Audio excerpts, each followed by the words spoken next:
among young people is nothing new. But now there's increasing talk of the need to raise awareness about the devastating impact on people's lives, and also find effective methods to tackle bullying and prevent it. It was my name, I was a little bit overweight, and yeah, it was just everything they could find.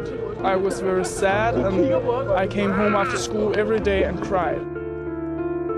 Most countries have some kind of initiative to address the problem. Some even have laws that can be used.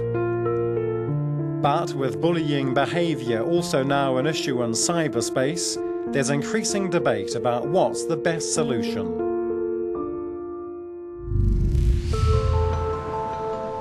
Denmark is one of the countries where the issue is often talked about.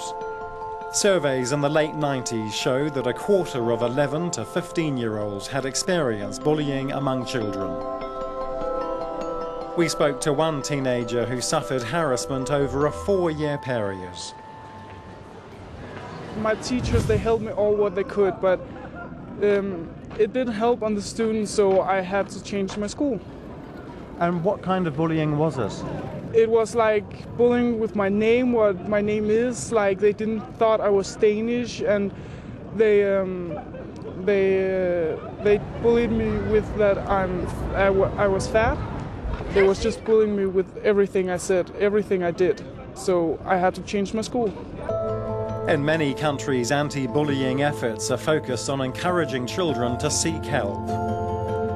Parents and teachers are also under pressure to keep an eye on vulnerable students and take firm action when cases come to light. Other experts say attitudes must change among those who witness bullying and do nothing.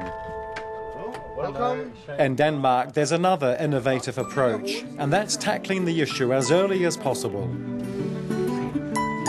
We visited a kindergarten north of Copenhagen, one of many preschools and primary schools running a program called Free of Bullying.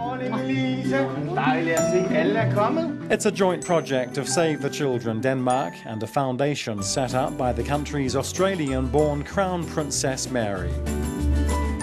Children are taught how to be a good friend, to strengthen the group spirit, and how to say stop if they're the target of bullying.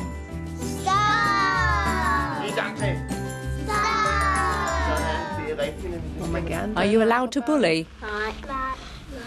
Why aren't you allowed to? Because it's not fun. Yeah, it's not fun, and then you become sad.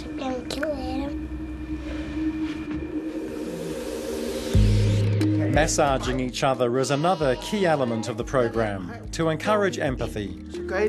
Organisers say they're hoping to pass on the key values of tolerance, respect, care and courage for positive relationships in childhood, but also later in life. There are many children who don't have the confidence and who feel they're being bullied, and it begins early in kindergarten. And if you don't nip it in the bud, it will carry on throughout life. Those who are bullied will bully others in school and later on in life.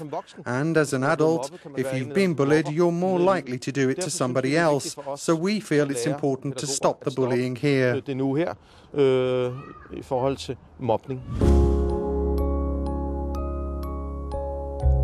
The teaching aids include books, music and conversation boards. Half a dozen staff at this kindergarten have been trained in how to run the activities. And the role of parents is seen as important.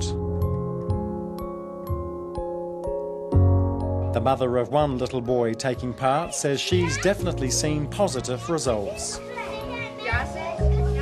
He was 1.5 years old. He said a few words beside, but he said the word stop.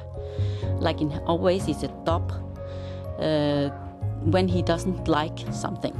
And we can see the empathy. In our home, we are very, we think it's very important to learn the empathy of other children or another human being, to care. And I can see that if he sees someone is hurting or if I am sad, he can take on my shoulder and ask, "Are you okay, Mom?" And that's when I see it, okay, this is working. Since it was launched in 2007, the Free of Bullying programme is now used in 1 in 3 Danish kindergartens and in a quarter of primary schools. Schools in Greenland have also introduced the programme, and there's interest from other countries, including Estonia.